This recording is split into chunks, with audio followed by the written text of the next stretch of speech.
Bon, il y a un accord, une alliance sur le papier, Florent, mais dans les faits, ça reste un peu flou, hein. Oui, pour le programme, il faudra repasser encore, Julien. En fait, les discussions programmatiques, et bien même les leaders de ces partis l'assument. Elles sont encore en cours, ces discussions. En fait, l'important pour la gauche hier, c'était de se montrer unis, c'était de garder ses sièges et c'est de bonne guerre. Les partis qui composent la gauche le savent, s'ils partent dispersés les 30 juin et 7 juillet prochains, ils ont très peu de chances de peser dans le futur hémicycle. Donc, il y a évidemment ce nouveau Front populaire, vous l'avez dit, cette référence à cette coalition de gauche menée par Léon Blum en 1936. La principale annonce, on la rappelle, cette candidature unique pour chaque circonscription.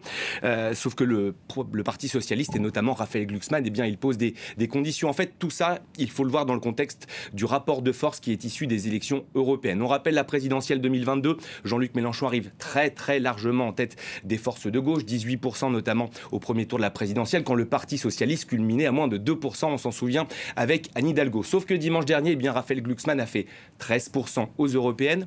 La France insoumise, 10%. Du côté du Parti socialiste, on se dit qu'on peut à nouveau peser sur la ligne politique du futur ensemble. Sauf que du côté, bien sûr, de la France insoumise, on dit que c'est toujours eux qui ont l'avantage, que c'est Jean-Luc Mélenchon qui est toujours cette figure qui rassemble autour de son nom. Les discussions, vous l'avez compris, sont donc en cours. L'affichage, en tout cas, est là. L'union de façade est là. Mais on se souvient que la NUP avait explosé l'été dernier, après quelques mois seulement de composition. N'oublions pas, bien sûr, la majorité présidentielle. 2 événements à suivre. Gabriel Attal ce soir au JT de TF1 et la conférence de presse demain d'Emmanuel Macron. Oui, le Premier ministre français le sait, il est sur un siège éjectable et il le sait peut-être dans quelques semaines, ce sera peut-être Jordan Bardella qui sera à sa place. Il donne donc du coup ce soir une interview aux 20h de nos confrères de TF1. Il va confirmer l'information suivante, il sera bien candidat aux élections législatives dans les Hauts-de-Seine du côté de Vanves, c'est pas très loin d'ici. Gabriel Attal qui a mis dans la balance sa démission, il était farouchement opposé à la démission. Il a tenté jusqu'au dernier moment de convaincre Emmanuel Macron de renoncer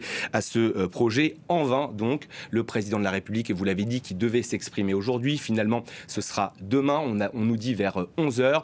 Et le président de la République ne démissionnera pas. C'est une hypothèse qui avait un temps pris de l'épaisseur pour, en fait, dramatiser l'enjeu du scrutin. C'est ce qu'on nous a dit, en tout cas, dans son entourage. Hypothèse écartée, Julien. Officiellement. Officiellement, en tout cas, vous l'avez dit.